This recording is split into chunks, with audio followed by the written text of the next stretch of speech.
Olá, alunos, tudo bem? Bem-vindos aí à nossa aulinha de feriado, tá?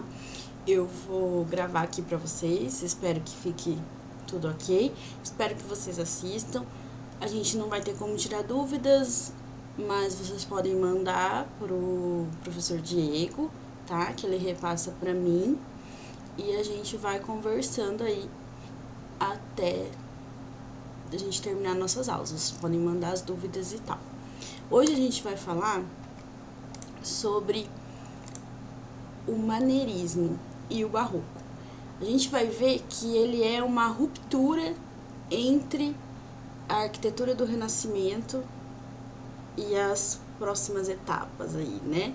Os próximos ciclos.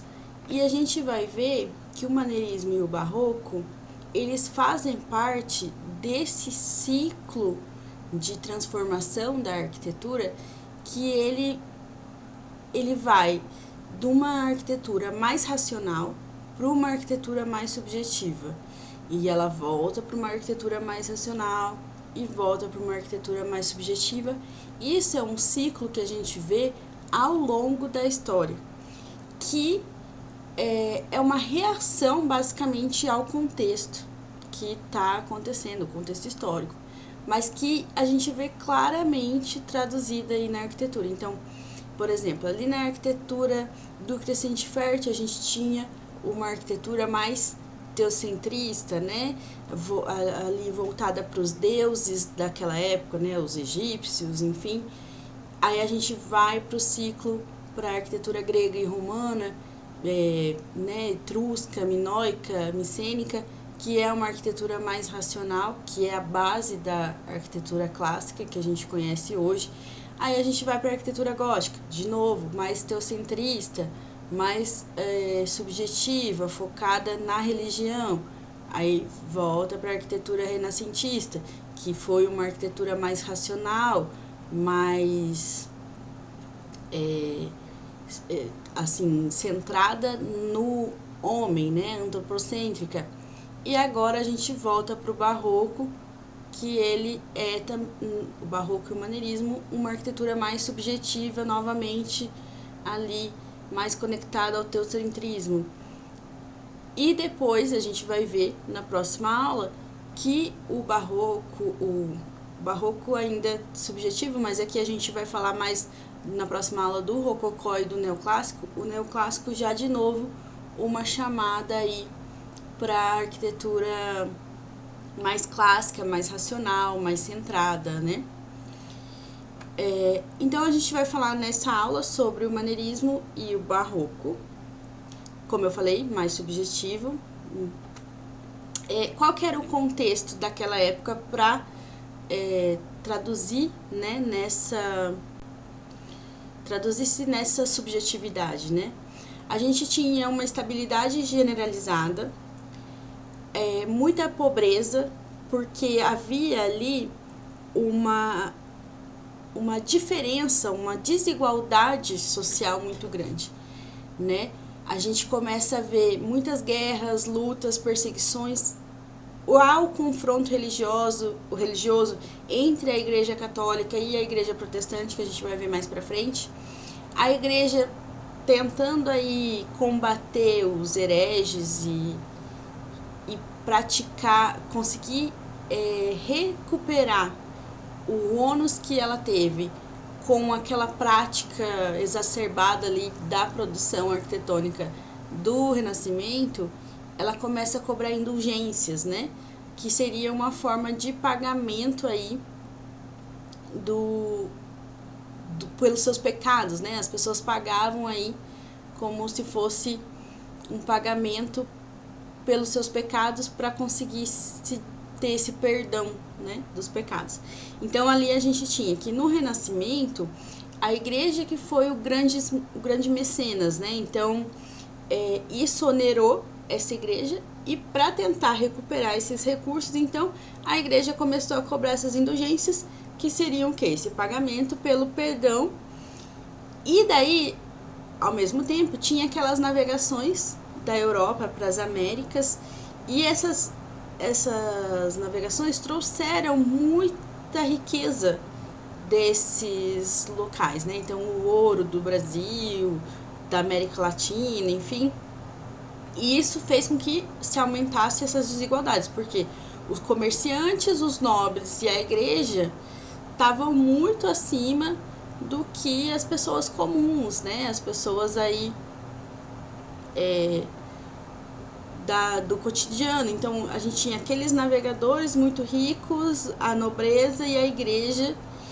E isso fazia com que houvesse uma indignação, uma instabilidade, se limitasse um pouco a produção artística, e daí começa aí essas grandes mudanças de pensamento. A gente tem o absolutismo, o capitalismo, e se torna aí essa sociedade de ordens, né? Então, como eu falei, a gente tem a nobreza, o clero e os grandes comerciantes como o topo da cadeia aí.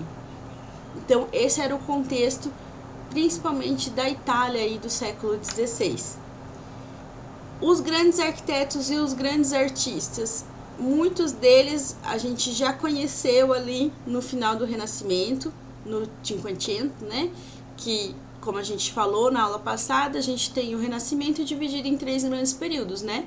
O 300, o 400 e o 500. Que no Cinquecento a gente já vai ver essas características. Lembra que eu falei para vocês, não estranhem se na próxima aula vocês virem alguma coisa do que a gente já viu na outra aula,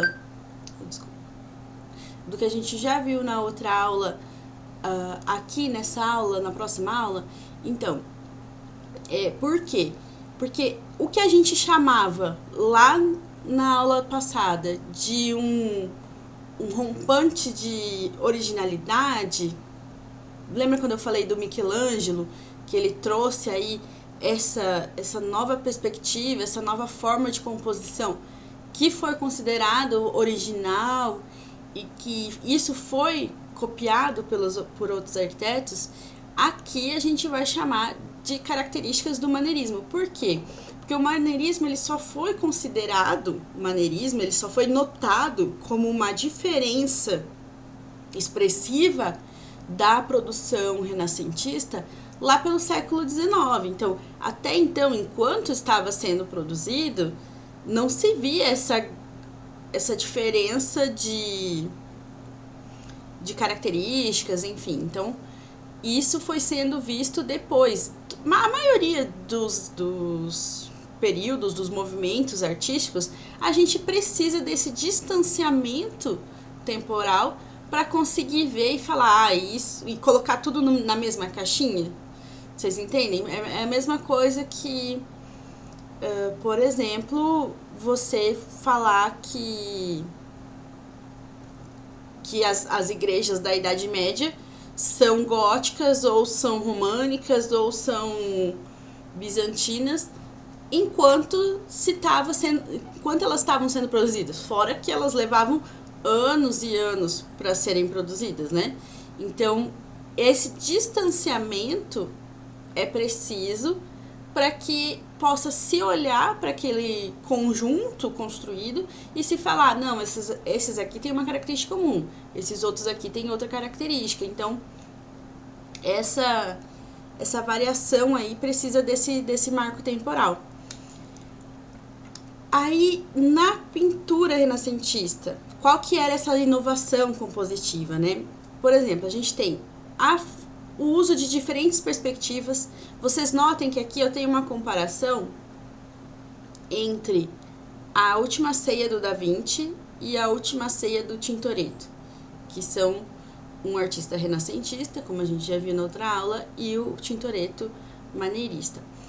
Eu vou só dar uma voltinha aqui, só para falar que, então, o maneirismo e o barroco, ambos, eles surgiram ali como uma reação àquele racionalismo e àquele classicismo do Renascimento.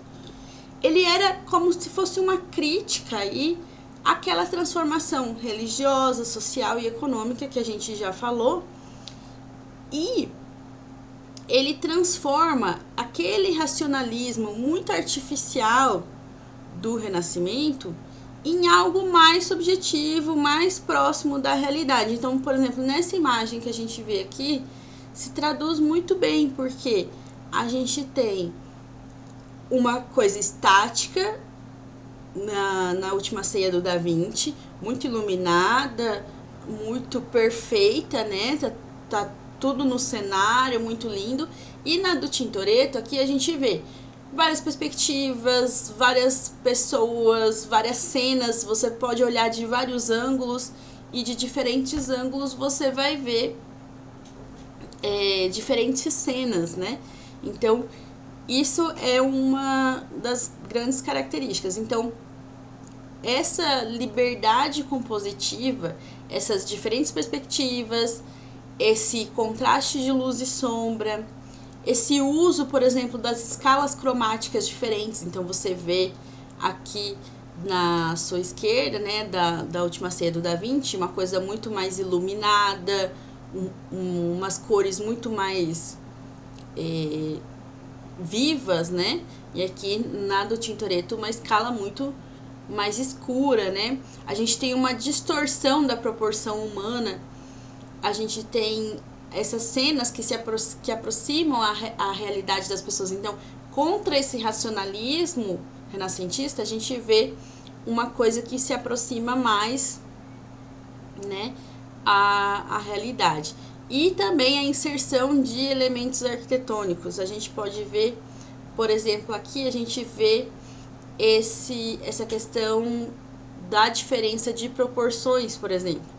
Nessas duas imagens aqui, a gente vê a diferença. Na esquerda, a gente tem a imagem renascentista, então, com proporções muito perfeitas. Você vê que, por exemplo, a criança ali no colo tem uma proporção de uma criança real, né, naturalista, racional. E na do Parmigiano, a gente vê um corpo muito alongado, desproporcional. Nas figuras ali angelicais que a gente tem na esquerda da Madonna, a gente vê umas pernas muito alongadas em referência ao tronco. A gente vê a mão da Madonna muito alongada, né, desproporcional ao que seria real, ou mesmo o pescoço, né, muito longínquo. E daí a gente vê outra característica também, o movimento. Você vê a estática da pintura renascentista e você vê o movimento da figura maneirista ali pelas vestes, né? E a gente tem, por exemplo, muito da temática pagã no contexto da discussão religiosa. Então, como isso? Vocês veem, a gente tem uma cena religiosa da Madonna com seu filho, enfim, e essas imagens angelicais, esses anjos pagãos, assim. Então, só nessa imagem a gente tem. Outra coisa, os elementos arquitetônicos. Nessa própria imagem vocês veem, por exemplo, uma coluna que não sustenta nada, que leva nada a lugar nenhum. A gente tem essas cortinas atrás, o que parece ser uma escadaria ali ao fundo. Uma imagem também de uma figura que seria o que? Mitológica, alguma coisa assim. Aqui que não compõe a cena. Então são vários elementos que têm uma temática pagã dentro de uma discussão religiosa. De novo, só para marcar para vocês, então, os diferentes pontos de vista também acontecem na escultura, como a gente viu na pintura. As figuras, as esculturas, agora elas podem ser vistas de diferentes pontos, né? A gente tem o movimento, de novo, muito essa questão do movimento, do estudo da anatomia, de você conseguir traduzir esses movimentos muito claramente. E, de novo, a temática pagã dentro de um contexto de discussão religiosa. Deixa eu tomar um pouquinho de água aqui. Na arquitetura, a gente vai ver, vou trocar aqui. uma ruptura em relação aos cânones clássicos. Eles não deixam de se utilizar das ordens clássicas, dos elementos clássicos, mas há aí uma ruptura na questão da funcionalidade desses elementos. Há também uma destruição da estática, da questão do equilíbrio, da simetria, e se introduz aí efeitos de surpresa, de fuga espacial, tá? Eu vou explicar melhor para vocês mais pra frente. Deixa eu passar aqui. Aqui a gente tem essa igreja de San Giorgio Maggiore, que vocês podem ver a variação dos elementos. A gente tem a característica muito aqui da arquitetura grega, então a gente tem os elementos, mas, de novo, muito mais focado na aparência que na funcionalidade. Por exemplo, o uso das colunas duplas, o uso dos nichos, tá? O uso dessa variação de material. Aqui a gente tem na frente, na fachada, o granito e atrás os tijolos, enfim. Outra questão, a composição muito mais longitudinal, né? Mais volumétrica. E uma outra questão é que, por exemplo, antes, na Idade Média, né, no período gótico, você tinha uma alegoria, digamos assim, da ideia de você cruzar o transepto, né, até chegar, fazer todo um caminho nas igrejas para chegar ao altar, para chegar a Deus. Então eles faziam essa alegoria, tipo, eu tenho que fazer todo um caminho terreno, eu tenho que passar por tudo que eu tô passando, né, essa era a ideologia que eles propagavam, né, tem que passar por todos os perrengues da vida para então lá no final da minha vida eu chegar aos céus. Enquanto que na arquitetura maneirista há uma proximidade maior. Eles já começam a trazer isso, tipo, não, eu não preciso passar por tudo. Eles aproximam o altar da entrada, tá? Para fazer essa alegoria. E há muito uso de abóbodas, de elementos decorativos, porque os elementos estruturais, eles passam a ser mais decorativos do que funcionais, tá? Outra característica, o uso de diferentes elementos, aplicações em diferentes andares para mostrar uma variação tipológica, né? Então aqui, por exemplo, a gente tem no Palácio Fontainebleau, eu acredito que seja assim, que é francês, alguma coisa assim, desculpem aí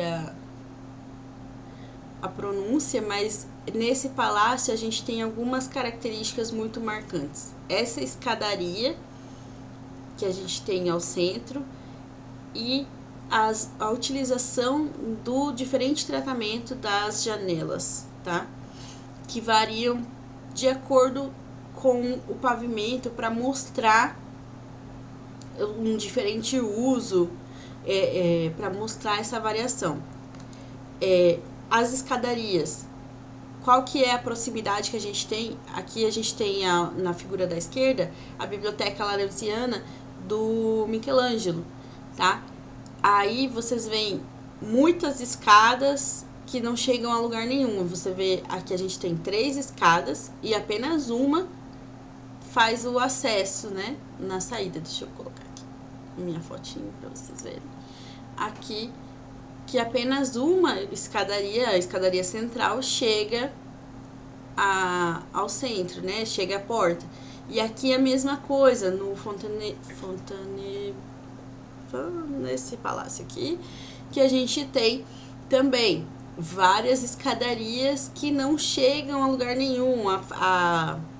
porta, né, ela tá centralizada, enquanto que a gente tem várias escadarias. Então, volta aí essa nova característica do decorativo, né, frente aí ao funcional. Começa aí a aparecer uma importância ao decorativismo interior, que a gente vai ver super ampliado aí lá no Rococó, tá? A gente vai ter essa característica muito ampliada lá na frente e a gente vai conversar sobre isso mais pra frente. No maneirismo a gente tem a pedra de cantaria rusticada, que a gente viu como uma característica no renascentista, mas a gente tem os acabamentos que não atendem mais somente aos elementos clássicos. Então aqui a gente tem essa nova característica. A gente tem novas volumetrias e um novo equilíbrio estático e formal. Vocês podem ver aqui pela planta desse palácio que a fachada ela é curvilínea, tá? Há também uma nova prática dos pequenos vazios, os pequenos pátios internos, já são menores, são proporções menores, tá? Algumas outras características, as portas, os elementos de abertura, eles geralmente são um pouco desproporcionais. Aqui a gente tem outro exemplo do Palácio Farnésio, que eu não trouxe aqui nenhuma imagem interna, mas ele também tem essa questão do pátio interno menorzinho. Novas volumetrias. Então a gente viu, lembra que eu falei, vocês vão ver de novo mesmas obras que vocês viram lá no finalzinho do Renascimento aqui, porque depois, né, que elas foram consideradas aí tendo uma característica marcante diferente do Renascimento, né? Então aqui a gente tem, por exemplo, o uso das novas volumetrias, como por exemplo a elipse e o trapézio, né?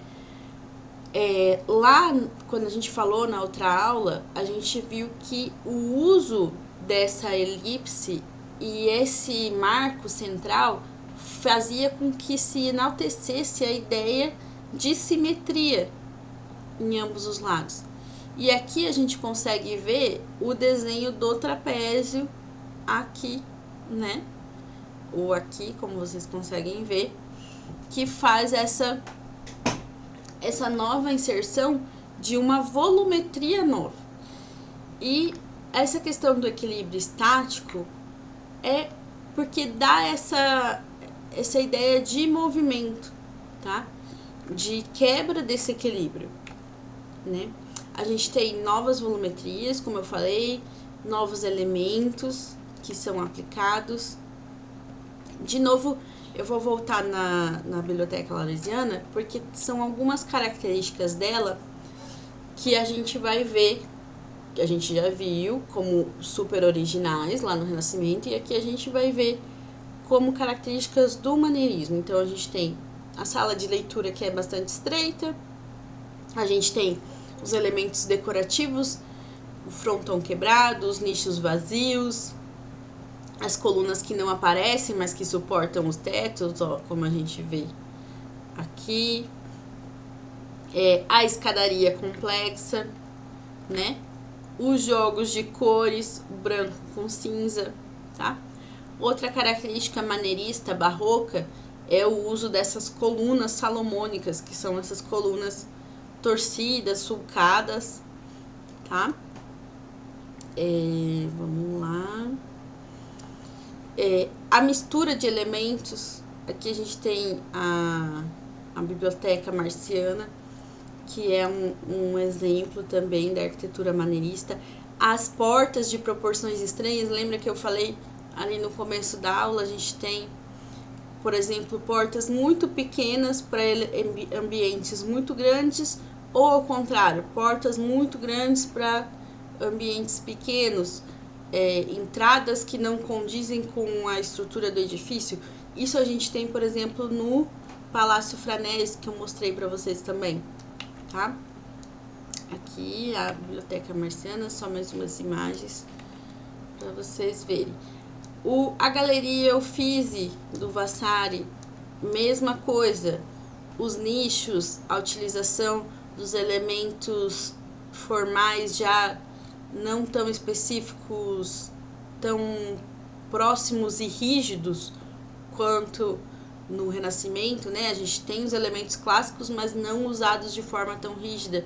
A gente tem uma preocupação maior com a beleza frente à funcionalidade. Então, colunas duplas, composições mais distorcidas, há um desprendimento da organização espacial, né? Então, ele usa aquela geometria, mas já não considera ela como muito rígida, né? E há essa desproporcionalidade que eu falei anteriormente aí para vocês. Aqui na Galeria Uffizi, a gente começa a ver umas características do barroco, como essa profusão de detalhes e esse uso de cores expressivas, de uma riqueza de detalhes no interior, tá? Então, essa é uma das características do barroco que a gente vai ver, essa extravagância, essa luxúria, luxúria de luxo, desculpa, né? Não de luxúria. Então, de novo, só para gravar, a beleza frente à funcionalidade, então aquelas colunas duplas, elementos, por exemplo, aqui a gente tem essas esculturas em cima dos frontões, coisa que antes não era utilizada. Então, mais uma vez, só para gravar, aqui a beleza frente à funcionalidade, a gente tem esses nichos que não tem uso, né? Não tem funcionalidade, mas estão aqui para uma questão de ornamento, né? Aqui mais um exemplo, né? O Teatro Olímpico em Veneza, do Palladio. Aqui a gente vê o uso da decoração expressivamente, principalmente no palco, né? Que ele foi todo construído em madeira e estuque, no seu interior ali, para parecer que é mármore, com uma estrutura de perspectiva, né? E agora a gente vai falar do barroco propriamente dito. Então, a gente viu que o que a gente chamava lá de renascimento do Cinquecento, a gente vai ver que o maneirismo ele é essa transição entre o renascimento e o barroco, tá? A gente faz essa transição aí. E o barroco, então, ele vem no contexto social da Reforma Protestante, que foi o quê? Lembra que eu falei no começo da aula? Tá. Então, a gente tinha a igreja, tinha sido o grande mecenas da arquitetura renascentista, e daí eles gastaram demais, ficaram sem dinheiro para cobrar para conseguir recuperar esse dinheiro. Eles começaram a cobrar pelo perdão, né? Cobrar as indulgências. Deixa eu só baixar um pouquinho aqui. Aí. Começaram a cobrar as indulgências e tal. E o Lutero, um monge, monge luterano lá da Alemanha, ele começa aí a criticar essa prática, né, de você juntar um problema social à prática religiosa. Então, ele escreve ali 95 aspectos ali que ele fala que devia ser a prática religiosa, como devia ser essa prática religiosa, e transforma isso numa nova religião e uma nova prática religiosa, e se desprende da Igreja Católica. Aí a Igreja Católica, vendo que perdeu o espaço, tentando não barrar, no caso, por exemplo, eles pensaram assim, e aquela estratégia que eu estava usando da Inquisição, de mandar prender, de matar, enfim, o pessoal que era herege, funciona para quem ainda não se aproximou dessa outra religião. Mas a partir do momento que eles já são protestantes, essa Inquisição, essa estratégia não está funcionando. Então eles começaram a se reunir, fizeram o Concílio de Trento, né, em Trento, na Itália, e fizeram aí essa reunião para tentar descobrir estratégias que pudessem favorecer aí essa retomada da igreja num todo. E para isso eles criaram ali a Companhia de Jesus, né, que foi conhecida, né, ficou conhecida como a missão jesuíta, e começaram a perceber que a arte e a arquitetura podia ser usada como propaganda da fé. E daí eles começaram a construir igrejas com essas riquezas que vieram lá das navegações, né? Então, Portugal, Espanha, que tinham colônias na América, foram dois grandes polos, né, dessas construções barrocas. Além, claro, também da América. Então, o Brasil teve uma época ali no século XVII que foi barroca, né? Que a gente tem igrejas e construções dentro dessa característica. Quais que são essas características desse movimento? Então, edificações muito esculturais, uma extravagância, né? Um uso de elementos que sugere movimento, uma retomada de um realismo, não é mais aquela coisa racional, idealizada, uma beleza idealizada, não, é uma coisa mais real, mais próxima, né? Aí a gente tem a aplicação da curva em oposição à estática dos edifícios, a gente tem efeitos cenográficos teatrais, uma manipulação da luz, e nas igrejas, então a gente tem abóbadas, os arcos, os contrafortes utilizados como meio decorativo. Por quê? Naquele momento, como eu falei para vocês, a igreja tinha que aproximar os fiéis de novo, né, para a igreja, trazer esses fiéis de volta para a igreja, mas eles não podiam ostentar. Apesar das riquezas vindas das Américas, o mostrar que estavam construindo de uma forma muito exacerbada fazia com que a crítica lá do Lutero fosse validada, né? Que ele estava utilizando aí o dinheiro dos fiéis para uma construção irrelevante, né?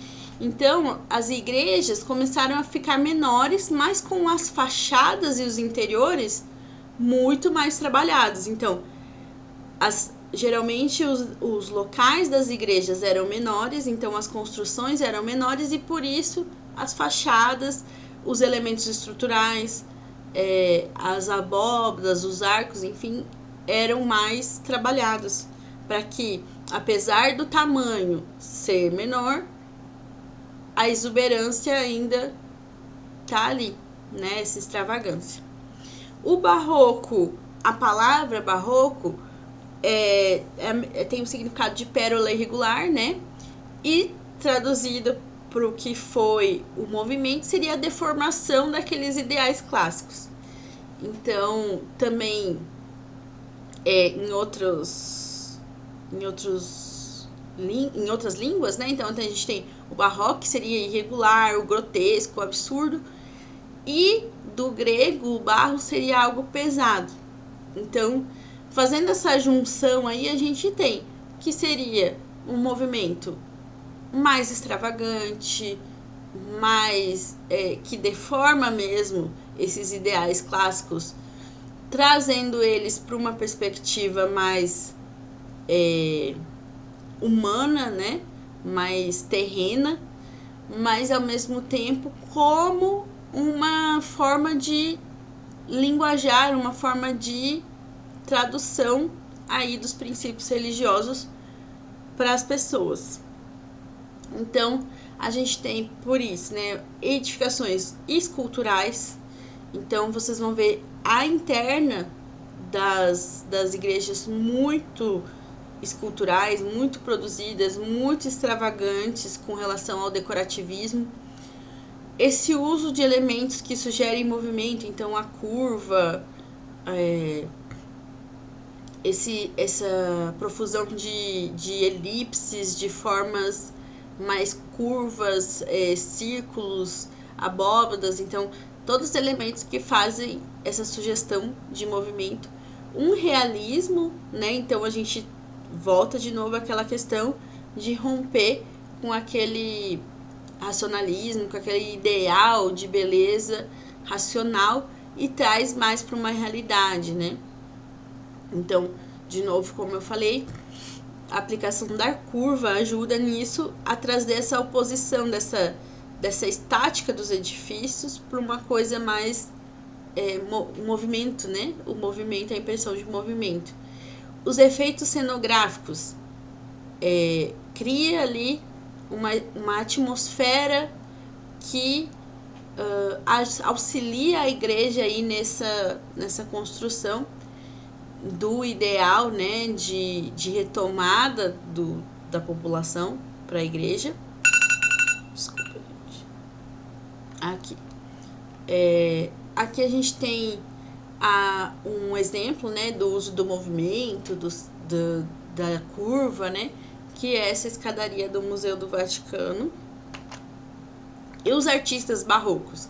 A gente tem todos a maioria daqueles que a gente já citou anteriormente, tá? E mais alguns como Caravaggio, Andrea Pozzo e o Bernini e o Boronini, que foram os dois, assim, rivais aí do barroco. Aqui na pintura barroca, quais são as características que a gente vê? A gente vê uma composição assimétrica, muito grandiosa, muito retorcida. Então, de novo, substitui aquela unidade geométrica, aquele equilíbrio renascentista que a gente tinha.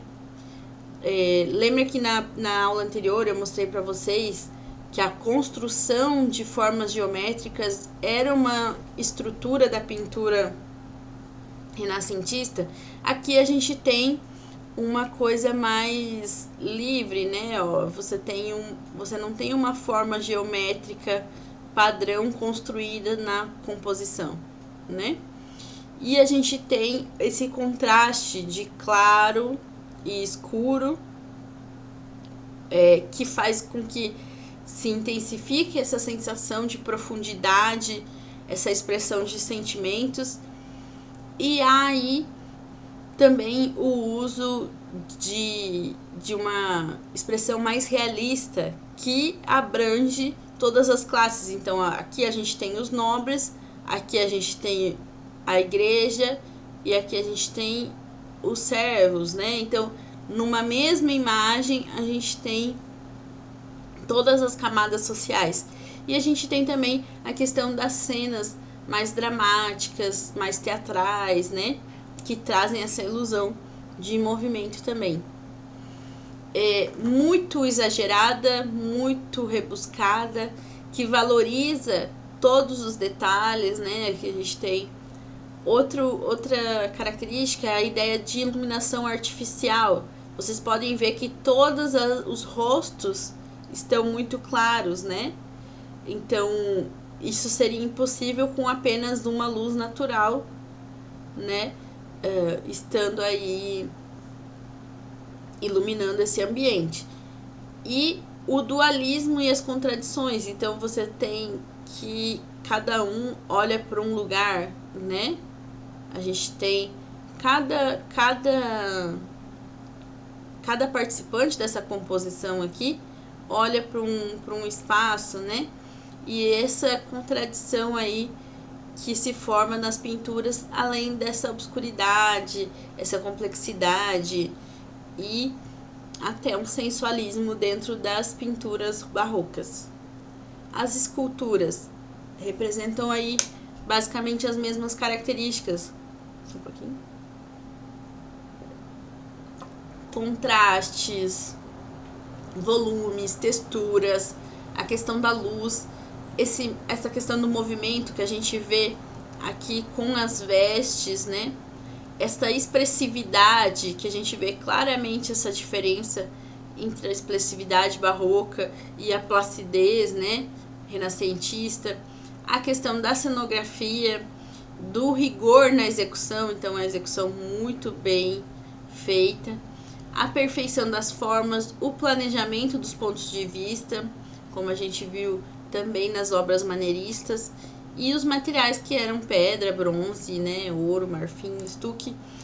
O que a gente fala da composição do cenário é isso aqui, os elementos arquitetônicos utilizados também nas esculturas. Então, isso foi uma inovação barroca de se utilizar da arquitetura para compor o cenário. Então, aqui a gente tem elementos arquitetônicos que fazem a composição da imagem, inclusive a abertura para trazer essa luz para o ambiente. Qual que é? Aqui a gente pode comparar uma arquitetura barroca de início e a Quattro Fontane, que é, vou voltar aqui para vocês verem, essa igreja, ela traz essa variação. Vocês viram aquela fachada muito estática e aqui a gente tem uma fachada já muito que a gente consegue ver essa noção de movimento, tá? Claro que aqui a gente já tem características barrocas, né? Aqui com o uso das pilastras duplas, o uso das volutas. Esse uso das volutas vai ser muito utilizado como uma característica barroca, né? Mas vocês veem a diferença de uma estrutura, como posso dizer, basicamente maneirista, para o desenvolvimento de uma estrutura barroca. Aqui a interna, como eu falei para vocês, muito valorizados os elementos internos de estrutura. Então, os pilares, as abóbadas, muito rebuscados, né? Aqui a gente tem os elementos arquitetônicos trazendo esse cenário, essa composição do cenário para as esculturas, tá? Nas igrejas a gente tem uma planta flexível, essa questão da parede ondulante, né? Que faz essa ideia de movimento. Essa forma, igual eu comentei com vocês, a forma exterior das igrejas, elas são adaptadas para chamar atenção, já que elas eram menorzinhas. Então, para chamar atenção, as fachadas são muito trabalhadas. E a planta longitudinal, em muitos casos, né, aquela planta longitudinal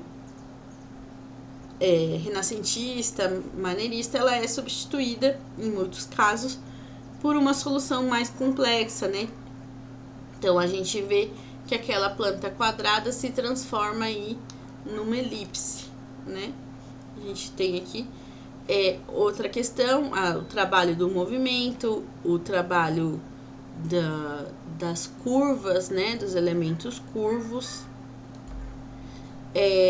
Então, de novo, também por serem menores, então, além daquele tratamento na fachada, também se recebe mais realce as pilastras, as colunas, as cornijas. Então, vocês podem ver que até externamente aqui na cornija a gente tem muitos detalhes. E internamente a gente tem, colunas, pilastras, tudo muito rebuscado, muito detalhado, muitas abóbadas decorativas, tá?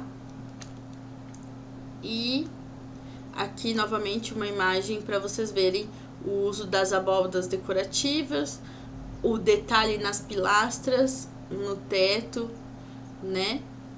Tudo chamando atenção para o interior, já que o exterior era menor, tá? A questão da fachada ondulante, aqui a gente tem mais um exemplo, né? Da estrutura. O uso de pilares decorativos mais do que funcionais, né? Aqui mais um exemplo. E aqui também mais um exemplo que a gente tem da estrutura curva, do movimento, né?